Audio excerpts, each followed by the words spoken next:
Dans la dernière vidéo, nous avons défini les escalades et leurs avantages et avons expliqué quand les exécuter. Dans cette vidéo, nous allons expliquer comment communiquer le changement à votre équipe de projet. Vous avez probablement compris qu'une communication efficace mène à des résultats positifs dans tous les aspects de votre vie. Il en va de même pour la communication des changements dans les projets.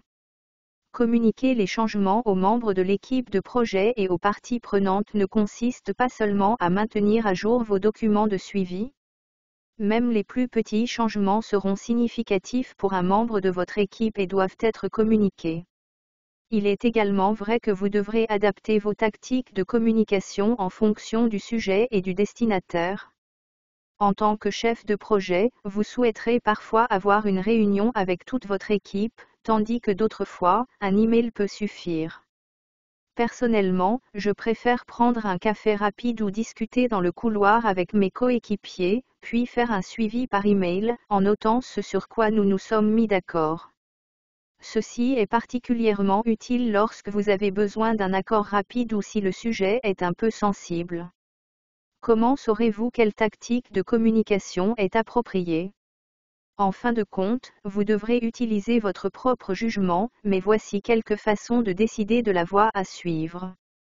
En tant que chef de projet, lorsque vous communiquez un petit changement qui affectera un individu, c'est une bonne idée d'envoyer un email. Assurez-vous d'éviter les sujets émotionnels ou tout ce qui doit être discuté en profondeur.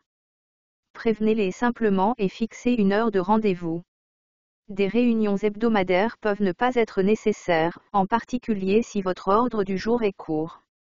Si vous organisez une réunion et décidez ensuite de ne pas y participer, vous pouvez soit basculer vers un email, soit déplacer le sujet vers un autre forum.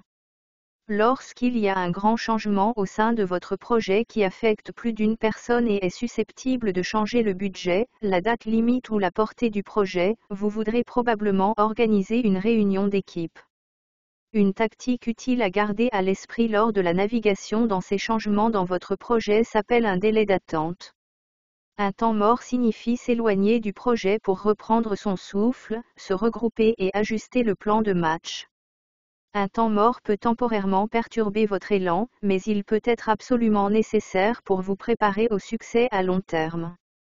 Vous souhaiterez peut-être prendre un délai d'attente lorsque le client souhaite redéfinir la portée du projet ou si les membres de l'équipe sont réaffectés à d'autres projets et que vous avez besoin d'un plan pour les remplir.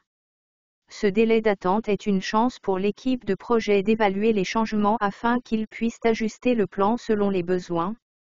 Tout au long du processus, vous souhaiterez organiser des réunions afin de discuter des succès, des échecs et des améliorations possibles des fonctionnalités du projet. Ces réunions sont appelées rétrospectives. Des rétrospectives sont organisées tout au long du cycle de vie du projet.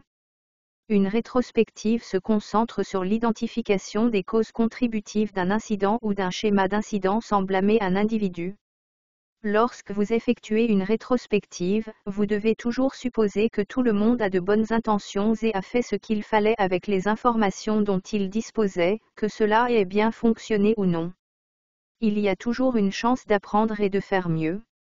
En tant que chef de projet, il est important d'identifier des techniques efficaces pour communiquer les changements à un coéquipier individuel ou à toute votre équipe.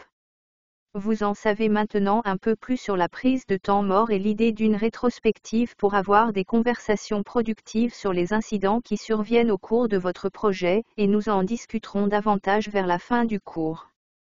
Toutes ces choses vous aideront dans votre cheminement pour devenir un chef de projet efficace. Continuons.